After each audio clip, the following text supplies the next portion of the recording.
No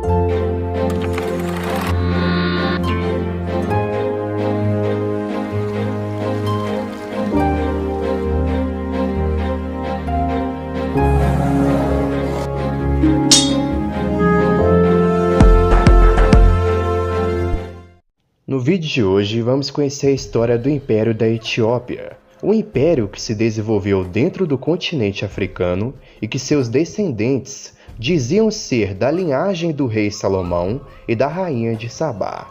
Um império que construiu igrejas monumentais, palácios sofisticados e, além disso, carregou e construiu uma imensa cultura de milênios de história. A gente vai conhecer a história desse império que se desenvolveu durante a Idade Média e foi terminar somente na Idade Contemporânea, durando mais de 700 anos. Mas, para compreendermos melhor a história desse império, temos que voltar um pouco no tempo.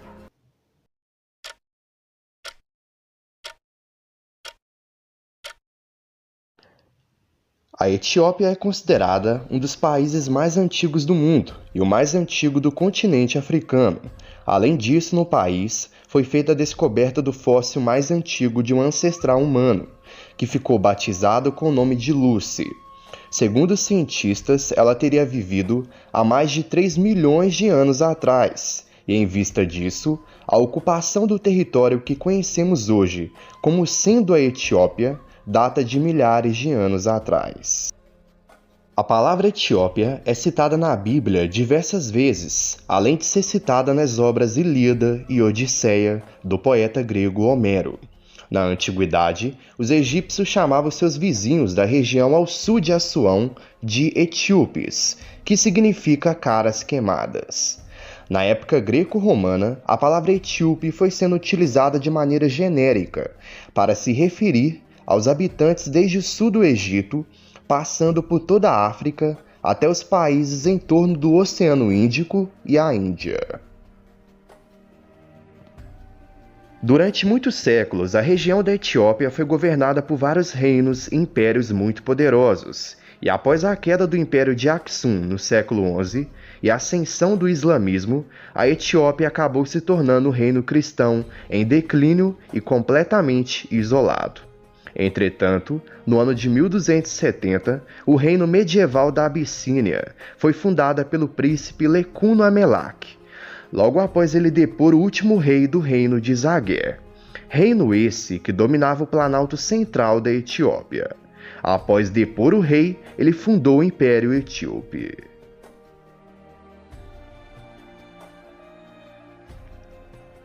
Lecuno Amelak afirmava ser descendente da linhagem dos Neguzes, que eram antigos reis da Etiópia que governaram o Império de Aksum.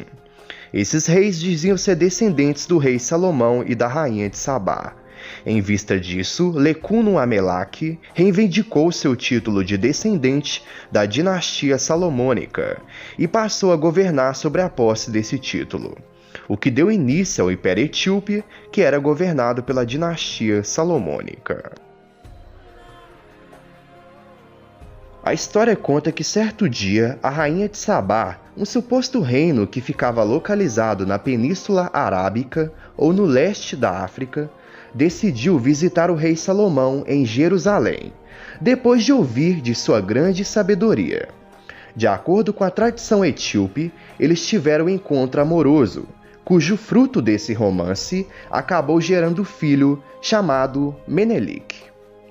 De acordo com a história, ao atingir a vida adulta, Menelik foi para Jerusalém e voltou para a cidade de Aksum, trazendo a Arca da Aliança. Em vista disso, Menelik se tornou o primeiro imperador da Etiópia. Além do mais, a história etíope conta que ao retornar à Etiópia trazendo a Arca da Aliança, um filho de um sumo sacerdote acabou fazendo uma réplica da Arca da Aliança e enviou-la para Jerusalém. Em troca disso, a verdadeira Arca da Aliança permaneceu guardada na Etiópia. E alguns acreditam que ela permanece guardada secretamente em uma das igrejas etíopes até hoje. Em vista dos argumentos apresentados, a dinastia salomônica originou-se com Menelik. Os reis da Etiópia afirmavam que eles eram o povo escolhido de Deus, um fator crucial que diferencia a história da Etiópia em vista dos demais países africanos. Isso porque a Etiópia foi um dos primeiros países da história e o primeiro do continente africano a adotar o cristianismo como religião oficial do seu país. A Etiópia tornou-se cristã ainda no século IV, durante o Império de Aksum, quando o rei etíope Ezana I se converteu ao cristianismo, e em decorrência disso, o Império adotou o cristianismo como religião oficial do Estado. Em vista disso, a Etiópia já possuía o cristianismo como parte do seu império. Os imperadores da Etiópia usaram vários meios para expandir o seu território, seja através das guerras, religião e também da diplomacia. O império se espalhou para áreas onde os cristãos não formavam a maioria da população. Além disso, pequenas colônias de cristãos que viviam além das fronteiras serviram como uma guarda avançada de expansão.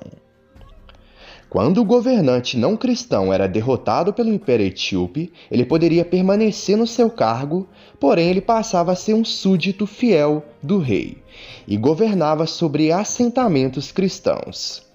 Havia muitas estratégias reais para controlar o território do império. O rei muitas vezes exigia que o chefe tributário enviasse vários de seus filhos e outros parentes para viver em sua corte real. Eles serviriam como reféns em caso de rebelião e, além do mais, eles deveriam aprender a se comportar como cortesãos. Nos períodos iniciais, o Império Etíope era apenas um estado pequeno e com pouco poder e prestígio, e se localizava na região conhecida como Chifre da África. Entretanto, o império se expandiu de uma maneira significativa sobre o reinado dos imperadores Amendácion, que reinou entre 1314 e 1344, e Isaac I, que reinou entre 1414 e 1429. Esses imperadores fizeram do Estado etíope uma potência regional na região do Chifre africano. O imperador Amida Seyon I dobrou o tamanho do território do império, que se espalhou do Mar Vermelho para o Vale do Rift. Além do mais, o imperador teve a brilhante ideia de confinar todos os seus parentes masculinos, exceto filhos, dentro de um mosteiro da região. E os sucessores do rei passaram a adotar essa mesma estratégia, o que foi essencial para evitar guerras civis ou disputas de sucessão internas. Essa estratégia obteve sucesso até o século XVI d.C. Outro grande monarca etíope foi Zera Yacob, e durante o seu reinado ele escreveu vários tratados sobre o cristianismo e também sobre lidar com os estados muçulmanos ao seu redor. Um dos principais motivos do império era espalhar o cristianismo através da Guerra Santa. O imperador sempre carregava um padre consigo, que era responsável por sempre anotar seus combates e eventos. Este sacerdote anônimo registrou os eventos que testemunhava em sua obra conhecida como As Gloriosas Vitórias de Amida Seyon. Em um de seus relatos, foi dito o seguinte: Agora não tenhais medo diante dos rebeldes, não vos enfraqueceis, porque Deus está lutando por nós. Por muito tempo, vós preparais para lutar por mim, agora estáis pronto para lutar por Cristo, como é dito no livro dos Cânones. Conte com os infiéis e renegados com a espada do ferro, e desembanha a espada em favor da fé perfeita. Cinge então as suas espadas, prepare seus corações e não tenha medo em espírito, mas seja valente e coloque sua confiança em Deus. Esse foi o relato de uma das batalhas etíopes. O Império Etíope quase sempre estava rodeado por forças muçulmanas hostis, Mesmo assim, o Império conseguiu manter a hegemonia do cristianismo, e ao norte do que é hoje a Eritreia, o Império conseguiu repelir sucessivamente inúmeras tentativas de invasão do Império Otomano. Esse império tentou transformar a Etiópia em um país muçulmano inúmeras vezes. Entretanto, a Etiópia acabou perdendo por um tempo o acesso para o Mar Vermelho.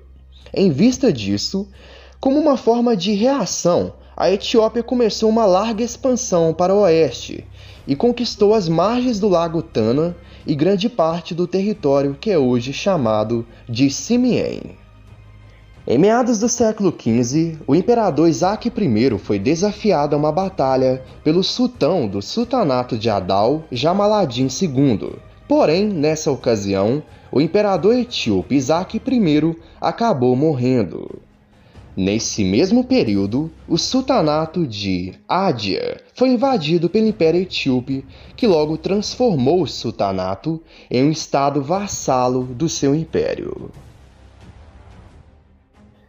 Nessa ocasião, a princesa do sultanato de Helene foi capturada e acabou se convertendo ao cristianismo, o que acabou levando a se casar com o imperador etíope Zara Jacó. Entretanto, esse casamento não foi bem aceito pelos estados muçulmanos da região, o que acabou resultando em diversas invasões muçulmanas na Etiópia. Porém, por volta do século XVI, após a derrota de um líder muçulmano para as forças comandadas pelo imperador etíope Davi II, isso acabou gerando uma guerra contra os muçulmanos da região. Esses conflitos resultaram na derrota do líder muçulmano Adalit Inami, e nessa ocasião o Império Etíope contou com a ajuda de Portugal. Entretanto, esses conflitos acabaram gerando um enfraquecimento do Império, além de perda de consideráveis territórios e também perda de estados tributários. Em meados dos anos 1630 e 1855, se inicia o período do Império Etíope, conhecido como período Gondar. Esse período foi a época de ouro na Etiópia. O imperador Facílades fundou a cidade de Gondar, que passou a ser a nova capital do império. E nessa cidade, ele construiu seu palácio na cidade-fortaleza de Fazil-Gebe. E neste período também, ocorreu uma manifestação cultural e artística com um grande desenvolvimento da arquitetura. Além disso, foi marcado pelo aparecimento de filósofos etíopes notáveis. Durante o reinado do imperador Teodoro II, que reinou entre 1855 a 1868, o império passou por um grande período de modernização. Entretanto, ele acabou tirando a própria vida durante uma expedição britânica à Abissínia. Seu sucessor, João IV, desempenhou um papel fundamental no engajamento militar do Império Etíope. Ele lutou com sucesso contra os egípcios e os mahdistas, mas acabou morrendo na Batalha de Gabat em 1889. Entre 1889 e 1913, Menelik II assume o trono da Etiópia. Ele foi responsável por fundar a cidade de Addis Ababa, que viria a ser a nova capital do Império Etíope. Ele também foi responsável por continuar o período de modernização já colocado em prática pelos seus antecessores. Além disso, Menelik II expandiu o Império Etíope, o que deu ao país da Etiópia as extensões que se encontram atualmente. Durante o século XX, a Itália fascista, liderada pelo ditador Benito Mussolini, tentou colonizar a Etiópia novamente e obteve o domínio por um curto período de tempo.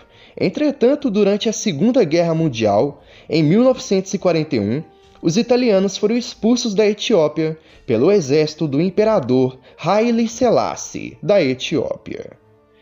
Resistindo a várias tentativas de colonização no decorrer do tempo, a Etiópia tornou-se o único país africano que não foi colonizado pelos países europeus. Em vista disso, a Etiópia foi um império até o ano de 1974, e era na época um dos 3 únicos impérios existentes no mundo, junto com o Japão e a Pérsia. Entretanto, no dia 12 de setembro de 1974, o imperador da Etiópia, Haile Selassie, acabou sofrendo o golpe militar socialista liderado por Mengistu Haile, que acabou depondo o imperador etíope e estabelecendo uma ditadura socialista na Etiópia. Em decorrência disso, o Império Etíope chegou ao seu fim após cerca de 704 anos de reinado. O imperador Haile Selassie foi aprisionado em seu próprio palácio e veio a morrer em 1975, por causas misteriosas. Algumas versões dizem que ele teve seu tratamento médico negado, e outras versões dizem que ele acabou sendo morto por ordem do ditador Mengistu. Entretanto, a causa da sua morte permanece um mistério.